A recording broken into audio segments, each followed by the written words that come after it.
चलो बच्चों, चलिए प्रश्न को पढ़ते हैं और समझते हैं। लघु विधि द्वारा माध्य व मानक विचलन ज्ञात कीजिए।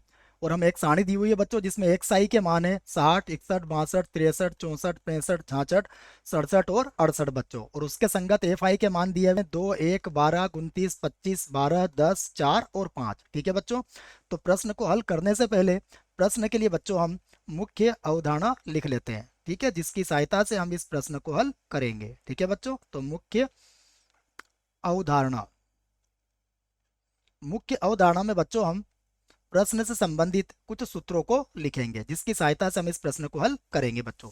तो सबसे पहले देखो, हमें लघु विधि द्वारा ज्ञात करना है बच्चों। तो सबसे पहले हमें माध्य ज्ञात करने का सूत्र पता होना चाहिए। तो लघु विधि से यदि हमें माध्य ज्ञात करना है, तो इसका माध्य ज्ञात करने का सूत्र होता है बच्चों, एक्स बार बराबर ए और धन, ये होता है बच्चों सिग्मा आई बराबर 1 से लगा के एन तक होता है इसमें। ये होता है एफ आई डी आई। ठीक है बच्चों। और बटे में आता है हमारे पास कैपिटल एन। ठीक है, कैपिटल एन क्या होता है बच्चों, सिग्मा एफ आई के बराबर होता है। ठीक है, जहां जहां ये जो डी आई है बच्चों, यह विचलन कहलाता है। और यह कैसे प्राप्त करते हैं हम, डी आई हम प्राप्त करते हैं एक्स आई माइनस ए से बच्चों, जहां पर ए क्या होता है, कल्पित माध्य होता है, अर्थात एक्स में से कोई भी एक मान लेकर हम इसे प्राप्त कर सकते हैं। ठीक है बच्चों। उसके बाद देखिए, हमें मानक विचलन ज्ञात करना है। तो मानक विचलन ज्ञात करने के पहले बच्चों हम प्रसरण ज्ञात करेंगे। ठीक है, प्रसरण। तो प्रसरण का लघु विधि का जो सूत्र है वह भी हमें याद होना चाहिए। यह होता है 1/n, उसके बाद होगा ये सिग्मा आई बराबर 1 से लगा के n तक, और ये होता है बच्चों एफ आई और डी आई की घात 2, और माइनस उसके बाद होता है सिग्मा आई बराबर 1 से n तक, ये होता है बच्चों F I D I, F I D I. तो यहाँ पर आप लिख सकते हो इसमें 1/n, और ये पूरे की घात बच्चों बन जाता है 2। ठीक है, तो ये हमारे पास सूत्र किसका है, प्रसरण का। अब यदि हमें प्रसरण ज्ञात है बच्चों, तो हमें पता है कि प्रसरण का जब हम वर्गमूल करते हैं तो हमें क्या प्राप्त होता है, मानक विचलन प्राप्त होता है। तो मानक विचलन जिसे सिग्मा से व्यक्त करते हैं बच्चों हम। ठीक है, तो मानक विचलन सिग्मा जो होता है, यह बराबर होता है वर्गमूल किसका बच्चों, प्रसरण का। ठीक है, तो हम सबसे पहले प्रसरण ज्ञात करेंगे और उसका वर्गमूल करेंगे, तो हमें मानक विचलन भी प्राप्त हो जाएगा। चलिए बच्चों, अब हम प्रश्न से संबंधित सारणी को तैयार करते हैं। तो देखिए, सारणी में हमारे पास क्या क्या है, सभी मानों को हम लिख लेते हैं। तो देखो, सबसे पहले हमें सारणी में एक्स आई का मान दिया है, तो मैं यहाँ पर लिख लेता हूँ एक्स आई के मान। एक्स आई के मान है हमारे 60, उसके बाद है 61, 62 भी है बच्चों, 63 भी है, 64 भी है, 65 भी है बच्चों, 66 भी है हमारे पास, उसके बाद 67 भी है, और उसके बाद बच्चों 68 भी है। ठीक है बच्चों। उसके बाद यहाँ पर क्या आ जाएगा, हमारा योगफल के लिए हम एक लाइन खींच लेते हैं बच्चों। ठीक है, ये हमारी योगफल, इसके नीचे हमारा क्या आ जाएगा, योगफल आ जाएगा। ठीक है, एक्स आई के बाद देखिए, हमें एफ आई का मान भी दिया हुआ है। तो एफ आई का मान दिया हुआ है हमें 2, 2 के बाद 1, उसके बाद है 12, उसके बाद है 29, 29 के बाद है 25, 25 के बाद है हमारे पास 12, ये सारणी से लिख रहा हूँ बच्चों में 12, उसके बाद है 10, 10 के बाद है 4, और 4 के बाद है हमारे पास 5। ठीक है बच्चों।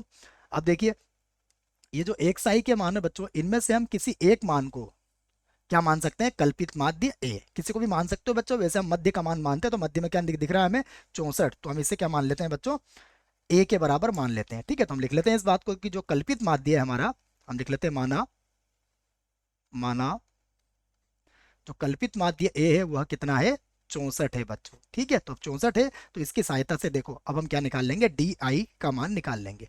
तो डी आई हमारा किसके बराबर होता है, ये बराबर होता है एक्स आई माइनस ए, और ए का मान हमने कितना माना है, ए का मान हमने मान लिया है 64। तो देखो सभी मानों को घटा दो बच्चों, तो ये घटेगा हमारे पास, तो ये होगा -4, इसको घटाओगे तो -3, यहाँ पर होगा -2, यहाँ होगा -1, उसके बाद होगा 0, फिर आ जाएगा 1, उसके बाद 2, उसके बाद 3 और उसके बाद 4। तो ये हमें डी आई का मान भी मिल गया है बच्चों। देखो अब डी आई के मान के बाद देखो डी आई का जो मान आया है वहां से अब हम मान निकाल लेंगे एफ आई डी आई का।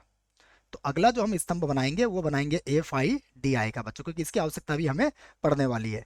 तो ये हो जाएगा देखो 4 का 2 से गुणा करोगे तो माइनस का 8 हो जाएगा बच्चों। फिर 1 का -3 से गुणा करोगे तो माइनस का 3।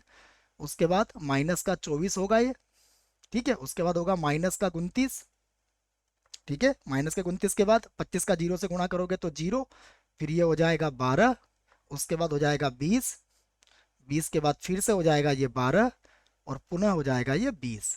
ठीक है, और अगला जो स्तंभ बनाएंगे वह बना लेंगे हम एफ आई डी आई का वर्ग बच्चों। ठीक है, डी आई का वर्ग भी हम यहाँ पर कर सकते हैं और इसी से स्तंभ बना लेंगे। तो ये बनेगा अगला हमारे पास एफ आई और डी आई का वर्ग। तो डी आई का वर्ग करके हमें गुणा करना है बच्चों। तो देखो -4 का वर्ग कितना होगा 16। 16 का 2 से गुणा करेंगे तो कितना आएगा हमारे पास 32 आ जाएगा। -3 का वर्ग होगा 9। 9 को 1 से गुणा करेंगे तो 9 आ जाएगा। फिर 2 का -2 का वर्ग होगा 4, तो ये हो जाएगा 48। ठीक है, तो ये हमने 48 लिख दिया। उसके बाद ये हो जाएगा 29। ठीक है, फिर ये तो 0 होगा ही। फिर यहाँ से गुणा करेंगे बच्चों हम, देखो डी आई कितना है हमारे पास 1 का वर्ग, तो ये 12 ही आ जाएगा वापस से। उसके बाद ये हो जाएगा हमारे पास, देखो 2 का वर्ग करेंगे तो ये हो जाएगा हमारे पास 4 और 4 का गुणा कर देंगे बच्चों तो ये मिल जाएगा हमें 40। ठीक है, और उसके बाद देखिए 3 का वर्ग करेंगे तो 9। 9 का गुणा करेंगे तो 36 और उसके बाद 4 का होगा 16 × 5 हो जाएगा हमारा 80। ठीक है, तो ये अभी सभी हमने कर लिया है बच्चों। अब इन सभी का योगफल ज्ञात कर लेते तो इसका इन सबको जोड़ने पर आएगा हमारा 286 आ जाएगा बच्चों।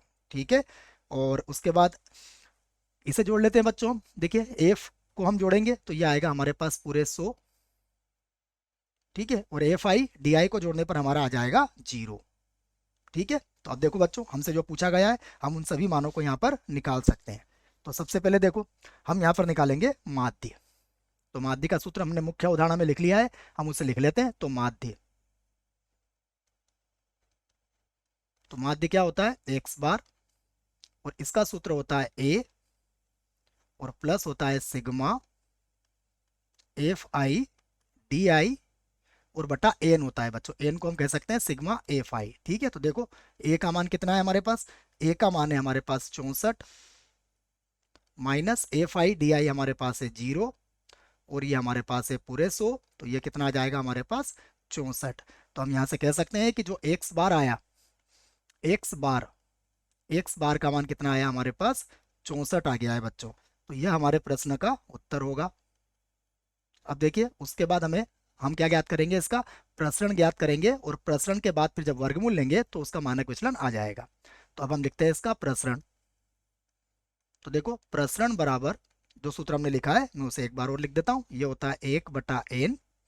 ठीक है, उसके बाद आता है sigma F I D I का वर्ग। उसके बाद माइनस ये होता है 1/n। यहाँ होता है sigma F I D I और पूरे की घात होता है बच्चों 2। ठीक है, तो देखो यहाँ पर ये आ जाएगा हमारे पास 1/100 गुणा ये हो जाएगा 286। उसके बाद माइनस ये होगा 1/100 गुणा ये होगा हमारे पास 0। तो बच्चों ये तो 0 हो जाएगा। तो ये हमें क्या मिला, ये मिला 2.86। ठीक है, अब यहाँ से देखो हम निकाल सकते हैं इसका मानक विचलन। तो अब हम यहाँ से मानक विचलन लिख देते हैं। तो मानक विचलन का सूत्र हमने लिख लिया है। तो मानक विचलन क्या होता है, ये होता है वर्गमूल किसका, प्रसरण का। तो जो हमें प्रसरण है हम उसका वर्गमूल ज्ञात कर लेंगे। मानक विचलन को हम सिग्मा से व्यक्त करते हैं बच्चों। तो देखो ये हो जाएगा वर्गमूल, प्रसरण कितना आया था हमारा, ये आया था 2.86। तो यहाँ से हमारा मानक विचलन निकल जाएगा। इसको भाग विधि से वर्गमूल निकालेंगे तो ये होगा 1.69। तो बच्चों यह हमारा मानक विचलन है, यह भी हमारा उत्तर होगा। आशा करता हूँ आपको इस प्रश्न का उत्तर समझ में आया होगा। धन्यवाद।